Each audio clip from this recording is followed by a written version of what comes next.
pegang juga. Ini menarik deh sih ya kalau kita lihat ya. Ini dari gambarnya bagus.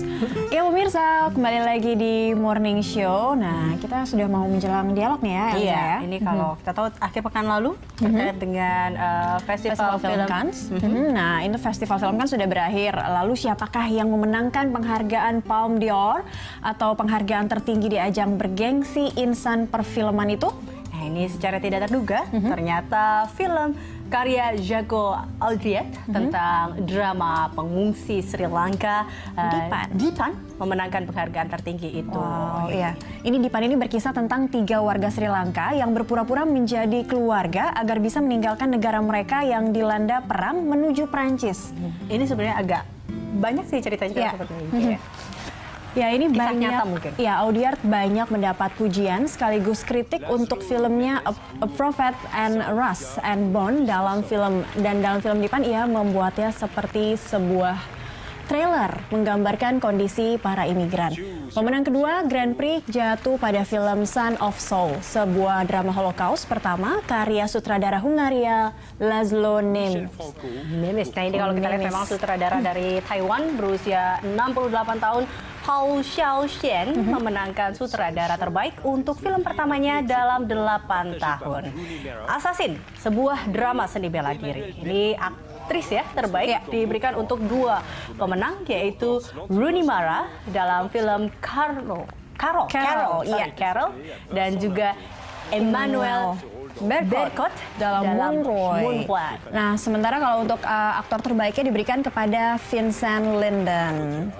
Kapan ya tiba-tiba ada muncul film terbaik, film Indonesia. Apa ya yang terbaik terakhir ini ada Tabula Rasa misalnya, Filosofi Kopi ya kan? Tiba-tiba muncul di Cannes. Amin. Nah, kita akan membahas seperti apa chance film Indonesia di Festival Cannes. Amin. Ya boleh dong, agak jauh dikit. Kita sudah ada tamu kita di sini yang akan membahas soal Festival Film Cannes. Nah, di sini kita ada Mbak Olga. Halo Mbak Olga. Selamat siang. Thank you. Udah datang lagi nih ke Indonesia. Hai Mbak Dede. Halo Mbak Rob. Apa kabar? Mas ini apa kabar? Ruangan kita rame hari ini. Silakan. Dan hari juga cerah ya. Ini kalau kita ngomong Festival Cannes dan juga ada filmnya nih di sini. Salah satu ini film salah satu yang menarik nih. Ada ya Mbak Dede ya. The Fox Exploits the Tiger's Mind. Ayo, bisa nggak baca tanpa nyontek panjang? Bisa latihan loh itu kan. Exploit the Tiger Mind. The Fox Exploits the Tiger's Saya bisa dengar. Oke. Kita bisa menang. Aku ngapalin sampai susah. Tapi ini kebanggaan loh, misalnya sama Mbak Dede bahwa ini masuk suatu kompetisi yang sangat-sangat bergengsi dan kita harus terima kasih juga sama timnya Mbak Dede ini bisa mencapai prestasi itu ya Mbak ya. Itu gimana ceritanya kali itu Mbak? Ada Diceritain. 170 dan ada kalau dari film yang dikritik juga ada ribuan ya. banyak banget kan kalau kita lihat di sini. Jadi gini 1.800 pendaftaran, hanya 10 yang masuk nominasi. Nah, termasuk salah satunya. Cerita dong Mbak Dede. Si Tigers ini. Jadi kalau kita ke Cannes Film Festival, kayak tadi disebutin pemenang-pemenangnya, itu yang kita sebut sebagai official section, main competition gitu. Jadi di Cannes itu ada 3 section, satu official competition yang tadi dibacain pemenangnya, kemudian ada satu section dari Semaine de la Critique, ini dari para kritikus tahun 62 dia membuat satu section disebut Semaine de la Critique, kemudian ada satu section lagi yang disebut Directors Fortnight. Jadi para asosiasi sutradara Prancis bikin festival juga di dalam Cannes Film Festival. Jadi kalau kita ngomongin Cannes Film Festival itu ada 3 section utama seperti itu. Nah, film ini film yang kita buat The Fox Exploits the Tiger's Might. Saya juga suka ada kalau ngomong. Film orang nanti jadinya. Nah, kalau film ini kita masuk di Critics Week, itu di Semaine de la Critique. Di sana kebagi 2, ada film panjang, film pendek. Di semua program ini ada 2 ya, film panjang, film pendek. Kita ini film pendek 25 menit dan kita kompetisi dari yang tadi di 1.800. Dari 1.800 yang submit, 10 film pendek dipilih untuk dikompetisikan. Gitu. Tapi saya pengen tahu sebenarnya ceritanya apa sih nih? Ada Fox-nya, ada Tiger-nya. Dan kalau kita lihat di gambarnya Rubah juga dan si Macan sebenarnya. kalau kita lihat ya gambarnya ya sekilas ya cuma Tiger aja gitu loh. Mungkin ada kalau dilihat ini ceritanya seperti film laga malah ya. Tadi dia nyangkanya film kungfu. Jadi seperti apa sebenarnya? Jadi film ini sutradaranya Lucky Kuswandi. Lucky Kuswandi sebelumnya tuh bikin film Selamat Pagi Malam. Oh ya. Nah, kemudian juga Madam X. Ya. Kemudian tahun lalu, tahun 2014, Bayi Buta Film, saya dari Bayi Buta Film dengan Edwin, kita produser. Kemudian kita bertemu dengan Hivos, dengan Tunggal Pawestri. Kita bertiga akhirnya memutuskan untuk memproduksi beberapa film pendek. Salah satunya bekerja sama dengan Lucky Kuswandi untuk memproduksi film ini. Dan topiknya, kalau ditanya topiknya apa, kita tuh tahun lalu punya keinginan untuk membicarakan hal-hal yang tabu di Indonesia. Hal-hal yang tabu. Jadi di sini kita akan ngomongin soal seksualitas dan power. Kekuasaan ya. Kekuasaan. Mungkin kalau boleh dibilang Fox-nya dari sisi seksualitasnya kah dan powernya dari sisi Tiger? Sebenarnya judulnya sih nggak langsung berhubungan. Jadi Lucky waktu itu nyari ini judulnya apa ya? Tersirat tapi tersurat apa ya? Kayak gitu-gitu lah. Ada dari peribahasa Cina. Oke, benar. Jadi si Lucky waktu itu, aduh judulnya apa ya? Terus dia pilih judul ini dari peribahasa Cina. Kemudian si peribahasa ini bercerita tentang, jadi ada fox dan ada tiger gitu. Nah terus si Fox bilang, oh gue yang paling kuat nih di desa ini gitu. Terus si Tiger bilang, apa namanya, coba buktikan. Sini Hil, jalan bareng sama gue deh, masuk ke desanya. Jalanlah mereka berdua gitu kan, dan semua penghuni desa itu semua pada takut. Seperti itu ya menceritakan. Pada takut gitu. Takutnya sama harimaunya Ya, sebetulnya. karena harimau jalan di belakang dia. Jadi kita mau ngomongin itu, manipulasi kekuasaan. Nah, di sini ada Mas Robi juga dan Mbak Olga. Nah, saya mau ke Mas Robi. Ini yang kita tahu Badan Perfilman Indonesia, ya dulunya mungkin orang-orang juga taunya ada almarhum Mas Alex Komang seperti itu. Dan dilanjutkan dengan Mas Robi sekarang. Ketua yang sekarangnya Kemala Atmojo, tapi saya kebetulan ketua bidang festival film luar negeri. Festival film luar negeri. Partisipasinya untuk film Indonesia bisa menghantarkan film-film Indonesia kita ke Cannes atau ke festival internasional yang lebih luas itu seperti apa sih? Yang pasti kalau misalnya ada filmmaker Indonesia yang lolos festival luar negeri, proposalnya masuk ke kita fight ke government. Biasanya kita alihkan ke Kemendikbud karena dia punya anggaran festival. Terus kita fight di situ, terus mereka mau mensponsori delegasi-delegasi yang filmnya lolos kompetisi gitu. Untuk Cannes sendiri kita ada booth untuk film marketnya, karena film market di Cannes kan terbesar sedunia, dan untuk tahun ini kebetulan kita pemerintah nggak ada budget karena perubahan nomenklatur gitu. Terus tapi teman-teman Mbak Olga dan lain-lain itu ikut membantu kita, yaudah yuk kita cari swasta gitu untuk bisa ada di Cannes, dan akhirnya tercapai sih itu, dan kita bisa turut berpartisipasi sama Cannes di film marketnya juga. Apalagi tahun ini kan ada film Indonesia masuk kompetisi, jadi happy banget gitu kan. Jadi booth kita menjadi naik kelas. Biasanya cuma menjual sesuatu, tapi sekarang ada yang festival. Kalau kita dulu sempat untuk menarik perhatian, sempat ngasih rendang yang untuk tabula rasa ya. Sekarang tahun ini ya tabula rasa. Ini di samping kita ada yang jaga booth-nya. Enggak gitu ya. Sebenarnya saya penjaga booth-nya. Sebenarnya tertarik sama filmnya apa sama Mbak Olganya ya? Tapi Indonesia hebat loh, memberikan yang jaga booth-nya seperti ini ya kan. Pengalaman Aku melihatnya seperti itu memang menarik.